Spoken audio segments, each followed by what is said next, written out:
Namaste, Sraddhalu ji, and thank you so much for sparing your time in these times. Everybody is extremely stressed, and we are very blessed that we have with us Sraddhalu ji, who is from Sri Aurobindo Ashram, a very distinguished personality, my spiritual guide, and he is a scientist, educationist, and a scholar. He's based at the Sri Aurobindo Ashram in Pondicherry, and he is specializing in physics, mathematics, and different sciences. He's integrated them seamlessly into developing philosophical, metaphysical, and spiritual studies, which are under the guidance of Sri MP Pandit. And he has been traveling across the world and delivering seminars and lectures and training programs. Over the several years, he has trained, his teachings have trained over 5,000 teachers in over 220 schools and colleges who have benefited from his program and have learned from him. He firmly believes that the world is going through a transition, and there will be a new paradigm of living, which is based on a new spiritual consciousness. We are indeed blessed that at Daivam, as well as in my personal life, he has been of immense value to add a huge amount of consciousness awareness in all our lives here. At this time, I thought it would be a good idea to invite him and ask him to spare his, some time to guide us through this current crisis that we are going through. So thank you, Sraddhaluji, for sparing your time and for being with us at this time. Uh, Thank my you, Sanjay ji. I'm very happy to be with all of you today. Thank you. So, as you know, Sraddhaluji, that I have been working for the last several months on this immunity building program, because suddenly, from addressing lifestyle, uh, cardiometabolic diseases, and the reversal of those, we have suddenly had our attention has been diverted towards communicable diseases, for which the only protection is your own immune system. And as you know, that the immune system, 65 to 70% resides in the gut. Not exactly determined, but according to scientists, it is between 60 to 70%. And the rest of it resides in the lymph nodes, in the liver, but mainly actually it is out of the rest of 30%, mind occupies 80% of that 30%. So, and you know that there's no better guide than you in terms of telling us how we can build our mind to raise our immunity levels at this time. So I think we need to train our mind and rebuild brain synapses in order to become more resilient and build on our immunity systems. So my question to you will be today uh, primarily to focus on the areas which we feel lacking, where medical science or modern medical science or even functional medicine or bioregulatory medicine that we practice, it does not enable us to learn much about that area. And that's why that's the big area which is missing. We are seeking your guidance on that front. So my first question to you is on evoking love and instead of fear. As you know, we are all going through, the whole world is going through a phase of fear and anxiety, uncertainty, and anger, actually. We also know that these emotions are very harmful to our health. We've always heard about that. And it also brings down our immunity, and which automatically means that we will invite viruses in. What can be done, according to you, to free us from this uh, this fear of uncertain future and our anxiety levels which are rising? How can we evoke the opposite of what we are feeling right now? Yes. In many ways, this might be the most important question that each one will have to face in this current scenario of a pandemic. One of the features of the pandemic today is that there has been a huge amount of media hype to create fear, to create uncertainties, and even to provoke people into excessive reaction. So every day it says so many more deaths, so many more people sick, but they never tell you how many people got cured. So in the mind, subconsciously, you have the impression of more people are getting sick or more people are dying. When if you look at actual statistics, the number of people who have died from coronavirus is lower than the number of people who die from the flu season flus. And that's because everybody is taking care and the virus is harmful, and yet it's manageable, it's controllable, and it is not a problem if your immunity is strong. But what is not told to us is that the very fear, the very anxiety, and the very tensions which we are being pulled into are going to weaken our immunity. So there is a huge amount of research of which you are a master, that immunity is deeply connected to our state of mind and emotions. Your psychological health has the biggest impact on the biological immunity, and the two are deeply interconnected. To the extent that you will notice, and all of us have this experience, the days when we are extremely unhappy or deeply depressed are the days when we tend to catch a cold or fever or some other illnesses. All of the systems of the biology sync with that state of emotions or mind. On the other hand, people who are naturally full of optimism, positivity, and vitality and enthusiasm for life, they're the ones who rarely catch such sicknesses, especially the infectious kinds of diseases. And they have a natural immunity. And this is measured, and we have studies with which you have been associated, in which the connection has been made so strongly.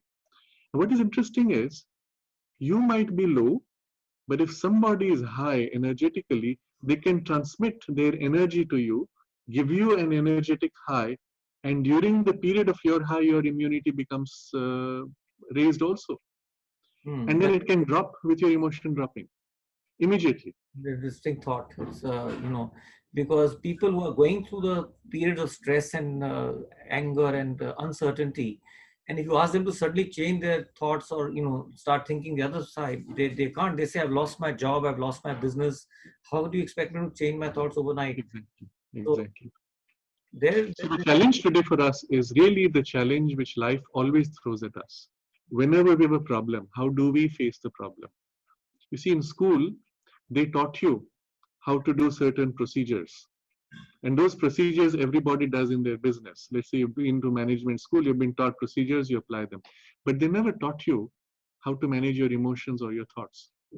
And that you're somehow left to learn on your own in life. And when crises come, you somehow struggle to find a way to control your emotions or to bring clarity in your thoughts. And that's not the time to learn it. You have to learn it before.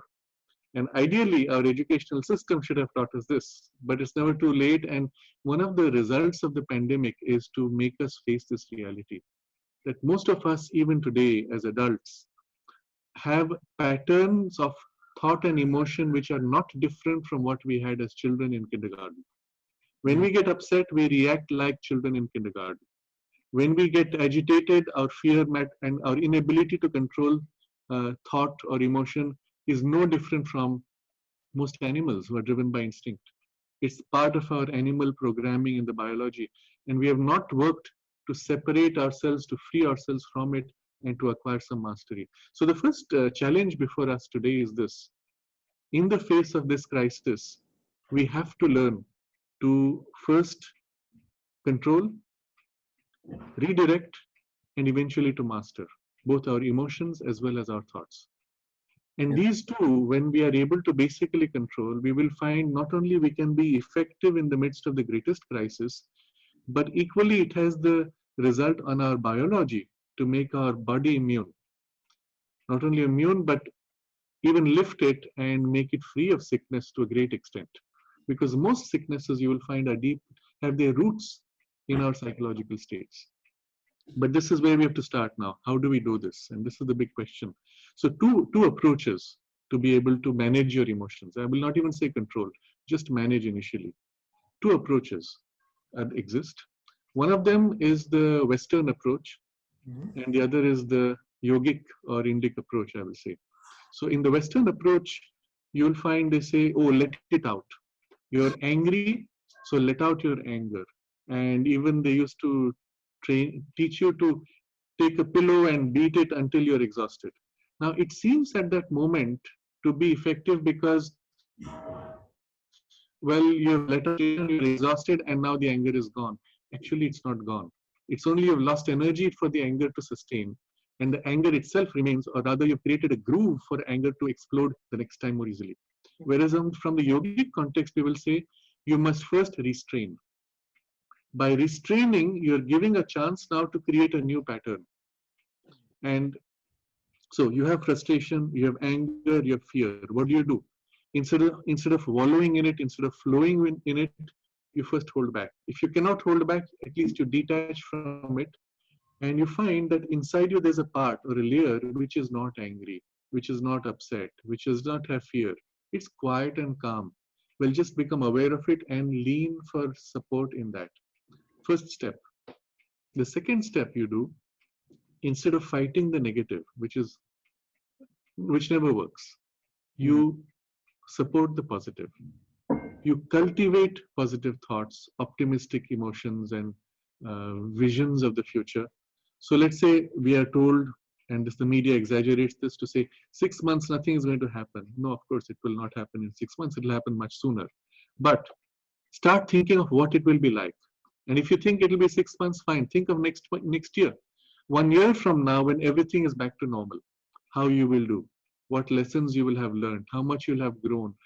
Create in your mind a positive future for yourself. If you're not sure how much it will be, well, make it a year later or 2 years later, but create a positive future and then now make that your current reality. This is what we're going to work towards. And immediately all the fear and uncertainty will begin to fade. So the cultivation of the opposite is more effective as a solution than fighting with the negative, which never works. It only strengthens the negative. So what can you do against fear, anxiety, frustrations, uncertainties, stresses? Well, think of what for you is precious. What is for you a relationship that evokes love, which evokes affection, evokes trust. Think of those things and feel those emotions towards those people, towards those activities, towards those things, whatever it may be. So you evoke consciously a positive turn, strengthen that, give it more place, and then the negative you don't fight. You say, okay, this will pass, but the positive will stay. One of the very important principles of life, which perhaps we'll come back to later again, is that things which are inherently true and positive will always last. And things which are inherently false or a negative of a positive, that means they have no reality of their own, they're just a negation, they will not last. They always fade away or break down. Keeping that in mind, you give more importance to this. This would be the simplest first step that we can all take. Yes, yes, absolutely. So you see, modern medicine has always been, always been working on drugging your body, whereas your knowledge, which is coming from the yogic traditions and the yogic practices that you've been following, is very, very important for us to know this, because many of these facts we did not even know of, because people don't suggest solutions. They just suggest, okay, do meditation, this will work for you, and change your thoughts. That's the kind of direction you get normally when you seek guidance. But your views on this is very, very helpful and very eye-opening, I would say. You know, what is interesting is in the ancient traditions of India, we have had so much knowledge which has been time tested. You cannot have a practice surviving 5,000 years if it does not work, or variations made until it works more and more effectively and is fine-tuned. Modern science relatively is barely 100 years old compared to the Ayurvedic tradition, which is 5,000 years old or more. And the benefit of that long duration and also the means which they had then, which were different from the current means, is that they tested and developed, but also validated in life with so much effectivity that the tradition has been treated as containing precious knowledge. I'll give just a very simple example. All over India, our grandparents had a practice of drinking fermented liquids. Sometimes in the south it is from rice. They make a fermented rice liquid. They leave it overnight and drink in the morning. It's rice water. What's the big deal? So modern science says, what are these superstitious practices? They are just fermenting it, or they just want to get high, is it? No, in fact, today science has come a full circle to say your gut health is your key to the whole biological health. The importance given to gut health is so great today that it's been linked to everything from psychological states to psychiatric conditions to biological health to blood pressure, heart conditions. Everything is somehow tracing back to gut health. And this very simple formula of taking this fermented rice water is regenerating your gut bacteria and keeps your health excellent. Now, if you think about the nature of the practice, and it's a physical practice, we are not here talking of psychological practices. It's one of those which can completely regenerate your health within a few days if you take care of it. But instead, what do we do today? The allopathic approach has been, well, your body is like a machine. So if a part is broken, you fix that part with targeting it with another drug, but not realizing that this drug is breaking the pattern of other parts, and they don't think holistically. So And the result has been, unfortunately, that most of our medical approaches, most of the medicines have a series of side effects and a chain reaction of side effects, which can create more problems than the solution which they're providing. So this is only on a biological level I'm speaking. But if you go a little higher, the whole approach of the Ayurveda knowledge was to see the body as a whole. And this is the basis of modern functional medicine, of which you are a master. And in this whole approach, not only you look at the thing you're targeting, but you look at all the chain around it of dependencies, impacting the point as well as from that point affecting the rest of the biology. And when you act on the whole. This one thing changes everything, because not only we hit biologically, we hit psychologically, we hit on many intermediate levels, and the result is a complete treatment which leads to a complete well-being. And this is the way forward for future of all medicine.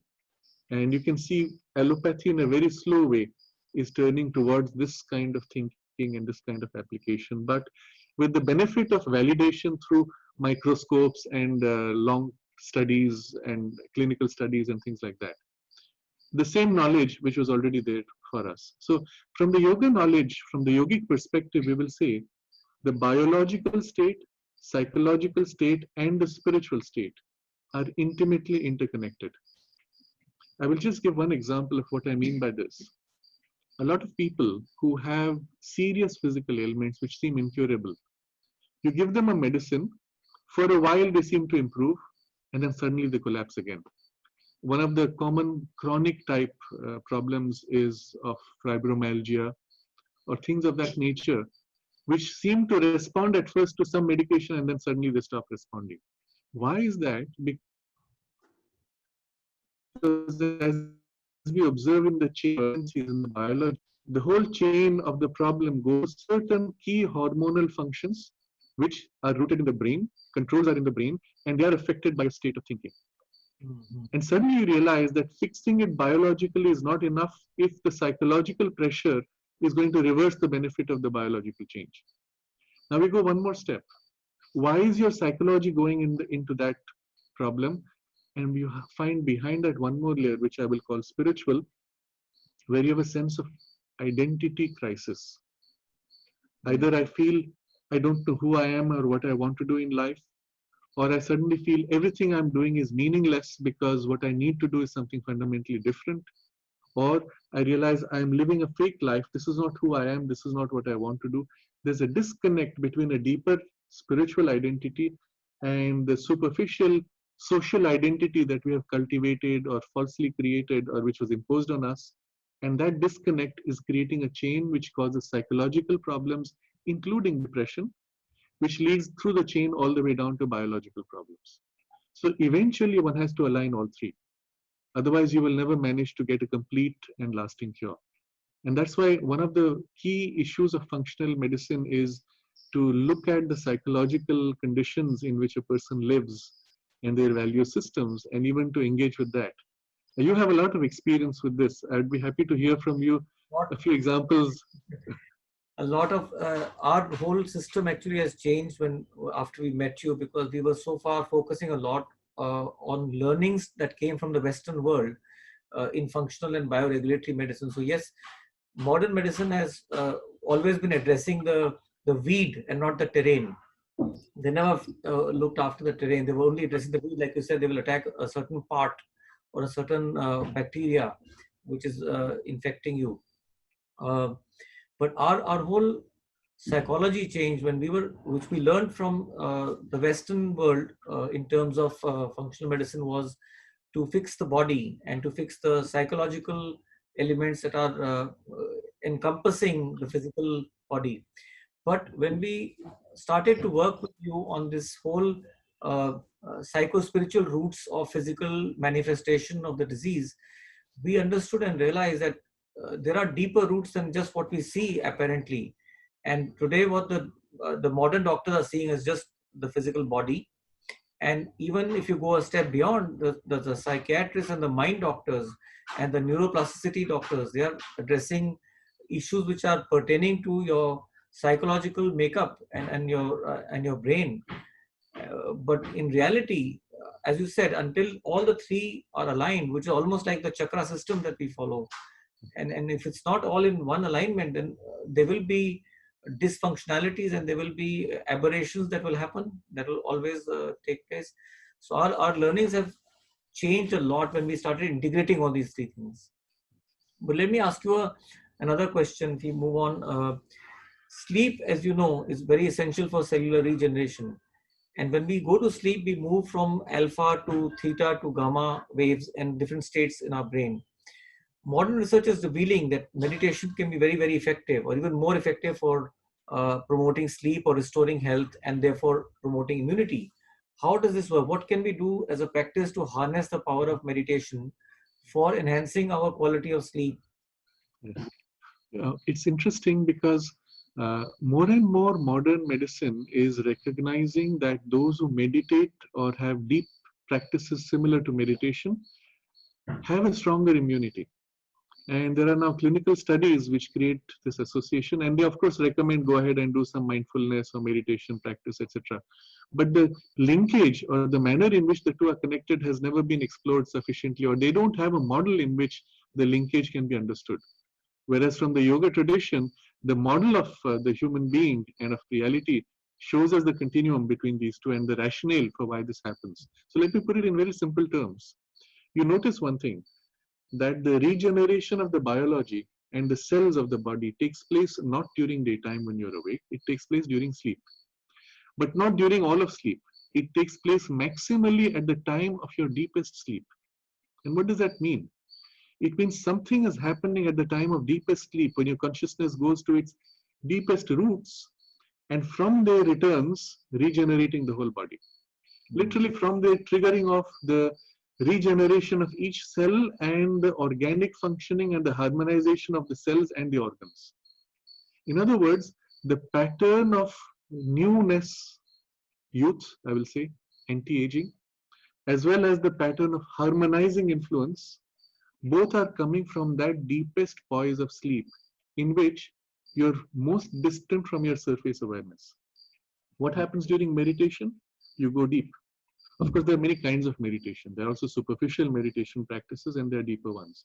But let's generally look at the principle of meditation is a shifting back from the surface operations of your personality, going back to deeper layers, and especially for practice, if you go into practices of real deep meditation, you go all the way back to that same source from which during the night time, the regeneration and harmonization is being triggered. Except you're doing it in a fully conscious waking state, but even when enters a state which we will call superconscious, from which you can consciously initiate this whole harmonization and regeneration process.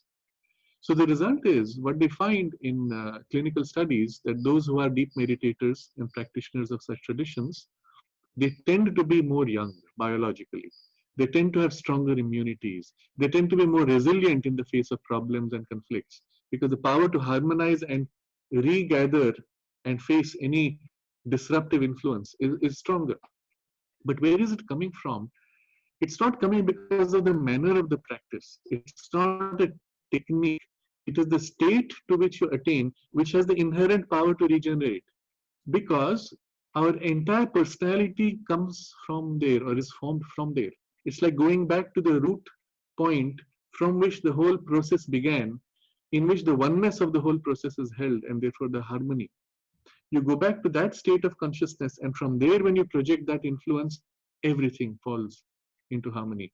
So, in a sense, this is the most powerful method of regeneration and healing available. In fact, what we have is there's an interesting database which has been gathered in the US of about 2,000 cases of spontaneous radical healing, where a person has reached a point literally of dying within a few days with extreme cancer, and then the person spontaneously has a deep spiritual experience. They wake up next morning and all the cancer is gone. And there's no explanation for this in medicine or in biology, because you cannot just have cells and nodules vanishing overnight. But they had it. And the evidence is there because the doctors were checking them daily. They were in a hospital sometimes.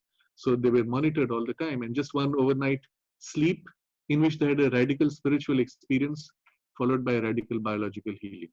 So what did these people do?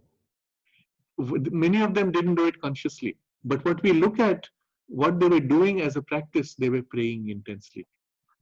Often they had a deep spiritual or religious background with a spiritual opening. And sometimes they may not have had a religious form, formally religious, but they had a deep spiritual turn. They were turning towards some higher source or help or call or prayer or whatever form you may give to it. You don't have to believe in God for that. You just have to open to the source of everything, which is what you would call God. And the influence of that called in you or impacting you can make something so radical. Now, unfortunately, we do not have yet, as a humanity, a capacity to enter those states. But my point is, those who practice deep meditation are approaching something very close to that source from which regeneration takes place. So you see, whatever we've understood in terms of the modern doctors, which is about 98% of the medical community, their approach is very reductionist, which means that they will really reduce everything to numbers and data and in real terms, trying to measure before and after and things like that. Whereas practices that we are talking about, that you are talking about, are very esoteric and they are very not understood by everybody. Also, it's very hard to measure uh, at a psycho-spiritual level the states of consciousness that you are transgressing, or that you're accessing different states of consciousness uh, in a manner, and those are not measurable. Right. Uh, and that's why perhaps modern scientists sometimes do not believe in what we are talking about. Whereas intrinsically, it has a very, very deep impact on our physical health, as we are seeing.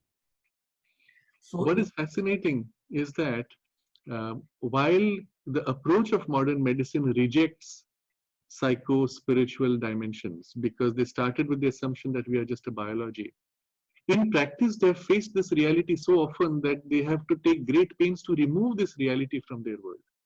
I'll just give an example. Every time that a drug is tested for its clinical benefits, they have to remove all the psychological influences which might be contaminating their measurement. And much of this has to do with the patient believing whether the drug will work or not. And if the patient believes that the drug will work, it seems to work on them. And so they have to do double-blind tests to remove the belief of the patient. This is the interesting part. yes, It seems a contradiction in terms, right? yes, it is a contradiction. But did they have to do double-blind placebo studies also? Yes. So on the one hand, they will say, we don't believe in psychological and spiritual change because that's all your imagination. On the other hand, they say the psychological influence on the drug results is so great that we have to actually take special pains to remove it. And this is called the placebo effect. Yes. Now, what is a placebo? I'm just saying it for people who might be new to the idea. Most of you would know it because it's a well-known thing. A placebo is the belief that you have in a medicine they're given to you, which may have nothing special in terms of chemical content. But the belief that you have that it will cure you somehow triggers the curing process.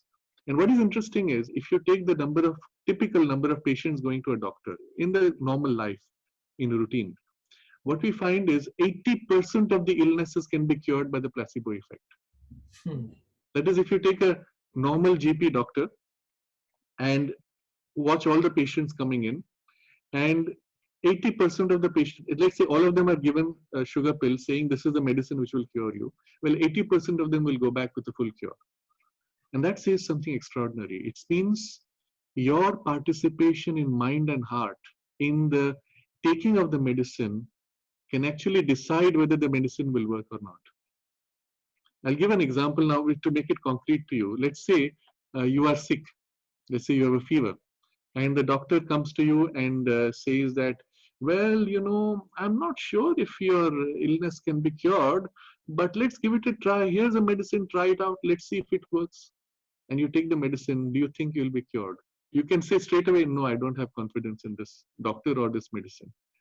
But the same doctor now goes to a different patient and says, with the same problem. And he says, this medicine will cure everything. I've had thousands of cases where it's been cured. You'll be cured. Here, take it. Tomorrow you'll be fine. And he gives it to you with that enthusiasm and conviction. You already know before the patient takes it that he will be well. And this is our experience as patients. When the doctor comes to us with a lot of enthusiasm, we already feel half the fever is gone. Yes. But there's a huge psychological dimension. Huge. It's not 80%. It's actually stronger than 80%. In the transmission of vitality, of energy, of conviction, we use the word confidence, but confidence is another word for faith. Faith is the word used in the spiritual yoga or religious traditions, which says that somewhere inside you, you know it's possible. You know it is true. And that conviction somehow triggers the effect of the medicine or amplifies the result of the medicine enormously. There's a very famous medical case, and I'll close with this observation for this point. There's a very famous medically recorded case of a patient who was dying of cancer, and he was literally on the deathbed. The doctor had given him 2 more days to live. And so at that point, the doctor said to the patient, we have this new experimental drug which is in testing. It's still in clinical trials, and it might have some possibility. Since we have no other option, would you like to try it? So the patient says, okay. He's given the drug. A week later, he's walking along in the corridors of the hospital greeting everybody. He's still hospitalized, but he's survived his 2 days, but he's much better now. He can walk when he was bedridden. Then the doctor comes back and says, the clinical trials have failed, but for you it's worked. So let's continue the medicine.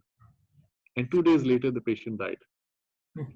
So what it shows is the conviction we have actually affects biological processes, both positively and negatively. And that's why it's so important. Much of our discussion has been on the importance of our psychological state. But that's why it's important for us to have the conviction that we can be healed, that we can be cured, or even that we are immune. And sometimes it's very unscientific. But if it is told to you with conviction, don't worry, science has proved that if you have such and such thing, you will be cured. Well, it works because you have accepted it. A very good example is fire walking. People walk on fire on hot coals. And if you ask them how they do it, traditionally they would say, well, God protects me because I did my prayers before walking. Science comes along and says, when you put your feet on the hot coals, a layer of insulation forms by steam which is evaporated from your feet, and the insulation protects you, therefore you're not burnt. Now, scientifically, this is completely fake. But the fact that you believe it is enough to give you the conviction to walk and not get burnt. And if you don't believe it and you walk, you do get burnt. So here somebody has faith in God, another has faith in science. Finally, it's the faith. Yes, belief system will change your biology, really. Absolutely. And this is so amazing. And there's so much research now which is building on this. So one question we could ask, why fear the placebo effect? Why not tap into it? Why not actually say, here, we're going to take advantage of the placebo effect. We'll give you medicine we believe works, but we'll also amplify your conviction and belief. And that makes a huge difference. So one of the things that we've experienced in the last 2.5 months of lockdown is that, so first experience that I want to share with you is about the scientific study on water. As you know, 70% of our body is made up of water. And this Japanese scientist who's been talked about and has written several books, he just passed away recently. He spoke about changing the molecules of the water just by the belief, just by believing and just by passing it on transmission of good energies to the water. It changes the whole molecular structure of the water. And if you're drinking that, or if 70% of your body is water, you can imagine what kind of impact the emotions or anger or positive thoughts will have on those molecules of water which is inside your body. The other thing which I wanted to share was in the last 3 months, my partner, Dr. Chopra, as you know, is running a hospital.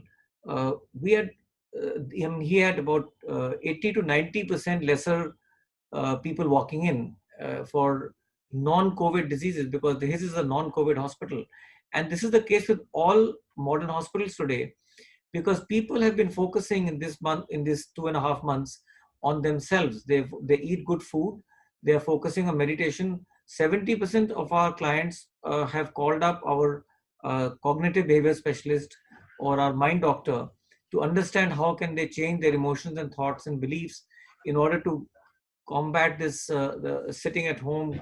I mean, they call it, at the initial stages they were calling it sitting at home crisis, but later on they started getting used to it, and then they started devoting more times to their mind and to their belief system and to meditation and to walking and to eating good food.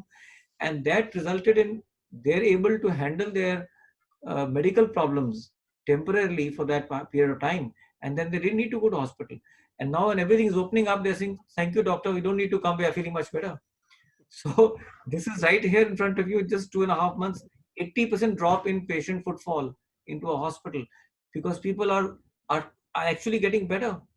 It's been an amazing time in this way, and people have seen that somehow they have been, because they cared for themselves and they took trouble to adjust to what was a psychological crisis equally, that they have actually been better in health, at least those who took the trouble to do that. It's amazing. And often we were advised, we were told, oh, it's not a good time to fall sick because you don't want to go to a hospital which might end up with a COVID patient. So people chose to not get sick, not always consciously, but subconsciously. In the very fact that they didn't want to get sick, it made a difference. Yes, absolutely. That's a very big point, actually, what you've raised, is that just your belief that you will not fall sick. But the other counter of that is what we covered in the first question, is that there is a lot of people who are still fearing, because as the epidemic is getting worse and worse every day and more people are falling sick, the fear is increasing. The fear that I know of people who have not left their house even after the lockdown opened, and my wife is one of those. She refuses to go out of the house. She says, I will, until this all dies down. I said, it will not die down for 2 years, and what will you do? Will you sit at home? So there's a lot of people like that who are very fearful today. And that, my fear is that the increased time lag of this fear will make them weaker. And the moment they step out, these people will get, not from corona, but maybe corona has died down, but from other Exactly. pathogens which are floating Exactly. out. Yeah, there's hundreds of viruses. So the interesting thing is this: the fear itself triggers a chain reaction, not only in the psychology but in the biology, as we have already discussed, which is more harmful to you than the virus which you fear. So fear itself you have to treat as a virus or a sickness or a potential sickness. And so the best approach for all of us is not to fear, recognize that there are many viruses in nature, and nature has her own means of ensuring that a species grows and is protected. That's the reason why you will see, even when viruses are biologically created in labs, as in military labs, as many suspect might have happened in this case, even when viruses are created and released, there's this rise and then suddenly it falls and the virus dies out. People don't realize that behind this, there's a whole psycho-spiritual dimension. What the virus represents is actually a focal point in physical matter, in physical vibrations of a emotional, energetic knot. As every cell in our body is also a bundle of energies which is driving material substance. And this is the yoga knowledge. We are first a prana body, which then forms a material body by gathering material substance. But behind prana is manomaya, the mind, and behind that is a still higher spiritual identity. But just looking at these lower two levels, the energy bundle patterns changes the biological process. If you introduce fear into the energy bundle, that is going to create patterns which are of sickness because they are disharmony. And the virus actually represents an energy bundle which is causing the disharmony. It can be neutralized by a positive harmonizing energy which will dissolve that energy bundle. And this is the reason why in the traditions in India, we had these prayers. Wherever somebody has an accident, we do a prayer for Shanti, for purifying and dissolving the knots of energy. Otherwise, what tends to happen, let's say in a highway there's an accident, after a while the pattern of accident begins to repeat. More and more people have an accident and they call it accident zone. But when you do a Shanti puja to dissolve that formation of negative energy or the accident energy, it stops happening. So this was the principle behind that, to invoke positive vibrations and to dissolve these bundles of negative.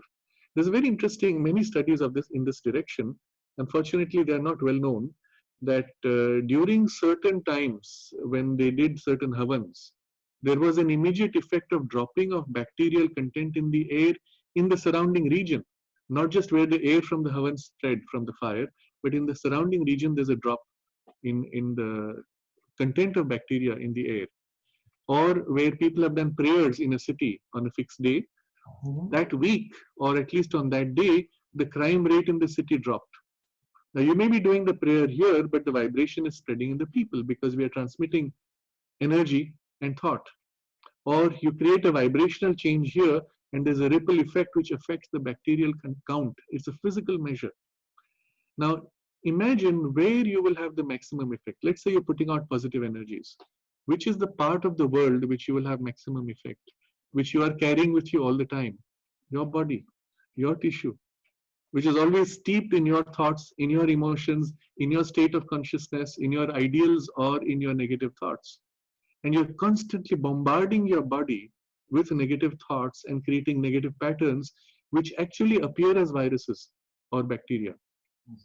Equally, if you reverse that process and bombard your body with positivity, then the negative vibration of virus and bacteria is dissolved and positive bacteria grow in you much more because you're filling with positive vibrational knots. And in fact, our health is all, as we started with originally, the gut bacteria is a direct reflection of your state of mind. There's an interesting study which also shows that your environmental bacteria is also changing. Now, this is a very interesting thing and I'll elaborate on this. Just as they say, the gut bacteria is unique for each person. And you can do what we call fecal transplant, to transplant bacteria from one person to another in the gut. And with this, they have been able to even cure extreme incurable diseases. Yes. Because what you did was you took the physical vibration of the psychology and transplanted into another and triggering a psychological and biological change in the other. But the same could go the negative way also. So just as the gut bacteria is unique to each person and in a way a reflection of your psychological state, we find that there's an environmental bacteria around you extending about 2 feet. Interestingly, that's the extent of your typical aura also. And in that space, there's a whole cluster of bacteria which is unique to each person. You can take a sample of the air around you and identify the person. And although you are moving around, although the air around you is being blown away, it's being regenerated with bacteria which is typical to you if you sit quiet for a while. What this shows is the physical bacteria is a condensation of a certain psychospiritual vibration, or let's say just energy pattern to make it simple. And that energy pattern being unique to you, your bacterial environment, internal and external, is unique to you and a reflection of that. So we come back to this most important idea. Change the way you think and feel. Not only it will change your internal bacteria and regenerate your health, but it will also build the immunity which you need. And so the lesson for us, do not fear. Whatever circumstances may appear, fear is as bad as the virus that you're afraid of. Instead, have the confidence first that you have within you the capacity to overcome. Second, that there is beyond you, greater than you, a greater power which also can help will help, and which can always overcome. With these two faiths, or trust, or confidence, whatever name we may give to it, or placebo, if you want to call it that, you can be practically immune to most of these kinds of infectious diseases. And even if for some reason you catch them on a very physical level because of a very physical contact, your immune system will naturally quickly get rid of it, and it will hardly have any effect. As we see in the case of COVID, which is the current crisis for most people, some people seem to have extreme responses, some people seem to have no response at all. They don't even know that they're sick. And it passes, the body has dealt with it, it's gone, and you're free of it. And that's the kind of immunity and resilience we can build by this psychological cultivation. Going beyond genetic studies, then this is because this bacteria is outside our genetic code, and it will require another science to explore this, because, like you're rightly saying, it's so distinctive to each individual that the analysis of that will actually link up to a lot of, or will probably have a lot of answers for us. Mhm. But the whole world is now waiting for some new drug to come out or some vaccine to come out, and what we hear from you and your talks is that if you alter the state of your consciousness, you will actually not need the vaccine. So I'm not really, I'm actually saying it that you do not need the vaccine. So, but so And I will agree with you. I'm a great proponent of anti-vaccine campaigns. So, but I believe from what we have been hearing from you in the last half an hour, it's amazing to hear that this altered state of consciousness will actually help us to ward off a lot of these negative bacteria or viruses that are floating around us. Yes. Yes, in fact, in many ways, the future of humanity is dependent on whether we agree to change our consciousness or not. Or we will be compelled by circumstances to change our consciousness. Look at the nature of current change of life. Let's say, in a general way, we can say the last 50 years have seen more change than the last 500 years. And maybe the last 5 years we can see has seen more change than the last 50 years. And I might go so far as to say the last 2 months have seen more change than the last 5 years because of whatever circumstances. But the pace of change is accelerating. There's a very interesting graph, which perhaps you could share on some other occasion, which shows how disruptive technologies, which 100 years ago were happening once in about 10 or 20 years, are now happening at a faster and faster pace every 5 years, or every 3 years, or every 1 year.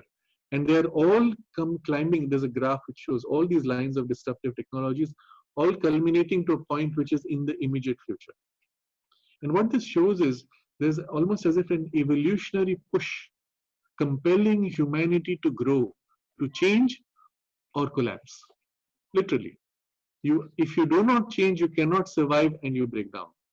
A lot of the pressures which people have are coming from such compulsion to change, and they're unable to keep pace with the need for change to adapt to circumstances or challenges of life. But that's because they're trying to adapt by external means. If you make the effort to adapt by internal means, it is easy to change your state rather than your body form or your physical circumstance. If your psychology changes, the ripple effect makes for the benefit even in the existing form of circumstances. So what you see, let's take a typical example in the current uncertainties. Or a businessman today is living in overload of data first. You have so much data coming in, you don't know what is important, what is not. And maybe in hindsight, you look back and say, oh, I wish I had paid attention. But now you don't because you're overwhelmed. Second, in the load of data that's coming to you, you don't know what is true and what is false. So you don't even know what to trust. And third, you have to take decisions which are faster and faster. If you go back barely 50 years ago, you had to wait for a letter to come from somebody over a weekend, over one whole week, and then you write and it goes back to them in a week. You have 2 weeks to think. Right now, a message comes, an SMS comes, a phone call comes, and you have to say yes or no in the next 3 seconds. And that yes or no may decide the future of your survival. And that kind of pressure we are not equipped for. And you cannot do it by reason. You cannot do it by logic. Even with big data, artificial intelligence, computers get overwhelmed. And human beings obviously cannot manage that. What can you do? And this is the beauty of the nature of this crisis. Within us, there is a greater power. We call it intuition. And these are innate powers within all of us, which we have never trained, we have never worked upon.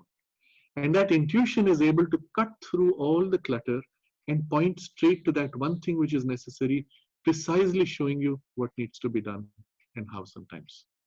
That intuition is your key. I share with you an example here.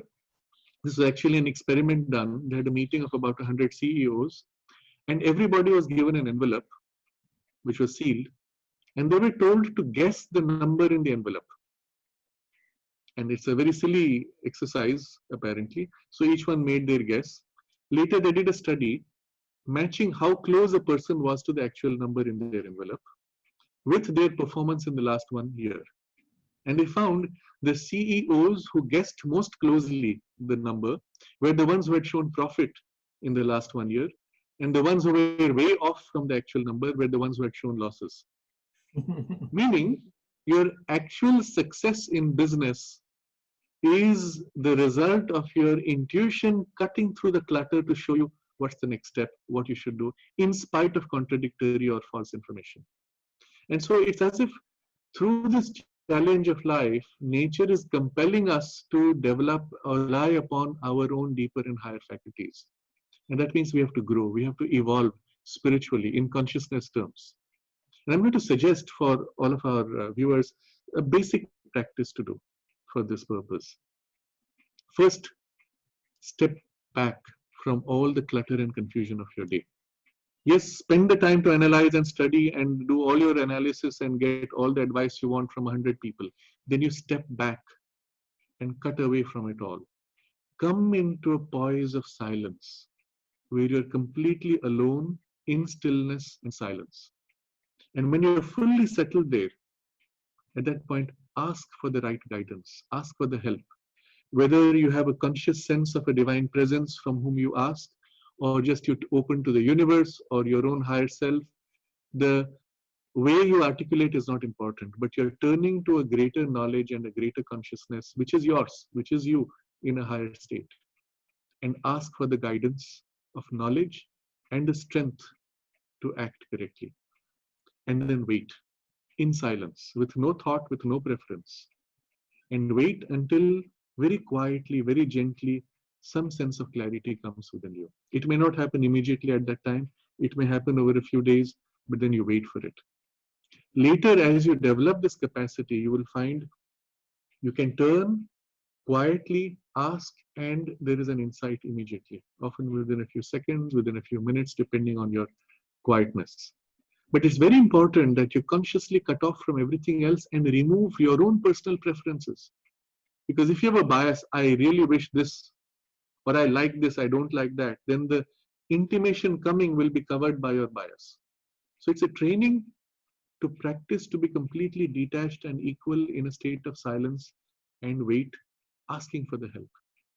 If this is too much for you, what I will say as a minimum practice every day before you go to sleep, look at the whole day in your mind's eye, all the things you did, but in a detached, impersonal way. Look at all the things which happened, take it all together as if in a bundle, and then offer it to the divine, to the universe, or put it into the past and say, now it's over, I am free of it, I give it up to you, you do with it what is best, and you are now free of this bundle. You do not carry this clutter anymore with you. Like a newborn child, you go to sleep with that trust. Not only your quality of sleep will be better, but you will find being freed from the clutter of the past. Every morning you will start your day fresh. And you will have new insights, new inspirations, new intuitions. These are very basic practices. If you can combine them with other deeper practices, it will be even more effective. But this is something with which everybody can start. But we recognize that the challenge of life today is really an evolutionary challenge that says grow in consciousness. And it's pushing you, helping you even to grow. If you take it in that spirit, your problems will no more be problems. There will be aids to your growth. Beautifully explained. Thank you very much for this. I also totally agree with you that the kind of data that we are now being bombarded with, we are unable to really make sense of what's actually happening, and it becomes very difficult to discern what is true and what is not, and what is really applicable to us. I remember having read an article that medical data in the 1950s was expected to double up every 50 years.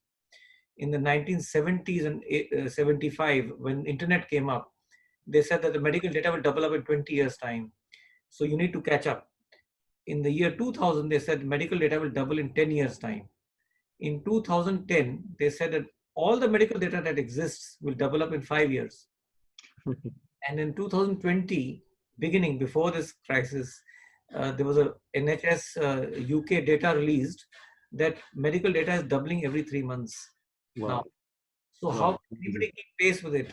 Therefore, your guidance and your explanation to not really running after content, because there is innumerable amount of content and gigabytes of content being generated, but to run after context, and consciousness gives us the context to life and the meaning to how we can really understand what's going on and how to really take a decision, like you explained so beautifully about the intuition aspect. Use the intuition and develop the context to find the meaning, and that will guide you.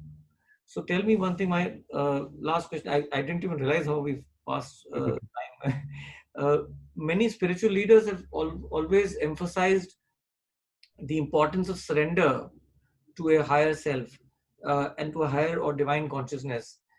And but your scientific teachings and your talks, we've always heard that you always say that you should question before you believe, and there should be. So is it an experience of the higher states that will lead us to surrender, or is it the surrender that will lead us to higher states? That's my other sort of. Mhm. This concept of surrender is very difficult in the Western context because the whole of their education has been to build personal individuality and independence. And then suddenly you're told, what, there's a higher consciousness or a higher power and you have to open to it or give yourself to it. It doesn't make sense to them. But in the Indian tradition, the idea is so deeply rooted that it's much easier for people who have grown in this background to accept that there is a greater power or a greater consciousness and open to it as if to receive its help. And in a sense, wait for this. Okay. In a sense, everything we have discussed so far has been about opening to something higher and allowing its influence to affect us. And so the word surrender requires a great force here if we understand it in the right sense, that all of your current capacity or incapacity is nothing compared to the potential that is within you, that is yours, that is your own higher divine consciousness or nature, or which is divine in itself as God or the origin of the universe. But you are a part of it and you're not disconnected. You are like the tail end of an ocean. And if the drop opens itself to the ocean, then the ocean can pour in and give whatever is needed in terms of knowledge, in terms of strength, capacity, resilience, immunity, whatever is required to you can actually be gained by if we open ourselves to something greater. But if you are a little cup and you tell the ocean, fill me with water, and the ocean fills you, the cup will break. The cup cannot hold the ocean. So the only way you can truly receive something greater than your limited capacity is when you open and give yourself to join with that. And then the ocean can fill you as you open out to the ocean. And this is the sense of the word surrender. You give yourself to your own greater potential, allowing the potential to fill you and act through you. And to your question, yes, in a sense, you opening begins the process, but the surrender itself gives you the experience, and the experience then allows you for a greater surrender and opening and capacity, which then gives you a stronger experience. So it's a two-way process, and it's at the very essence of the whole yogic method. By whatever means, in whatever system of yoga you follow, this is at the core of it. That you put yourself in relation with something higher and greater, which is still yourself in a higher state, And that relationship of self-giving and joining is what leads to your transformation or your reconstitution or your awakening and your growth and evolution, whatever word we may use. And so the time you give for it is essential. Most people don't give it enough time. They're too busy fighting with their limited capacity in a world that seems to be against them. And that's the wrong way to live life. You have to recognize that the world is there to help you. And if it seems to be opposing you, it's because you are refusing to change or you are refusing to grow. And if you accept that the pressures from the world are there to help you, but your incapacity is insufficient, well, within you or in your higher part is the capacity needed for that situation. And when we take that trouble to enter in relation to the source within us, then we get the help. And the same thing which appeared as a challenge and a problem is also now external help joining with the internal help to make radical, even revolutionary growth and change possible. Not only medical healing, but equally in circumstances of life, whether in business, in creativity, in whatever role you may be playing in responsibilities that you have. And this is the most important thing for humanity today. Absolutely. So change within us is the most important thing now in order to bring about the change in the world. They also say that, that we see the world not as the world is, but we see the world as we are.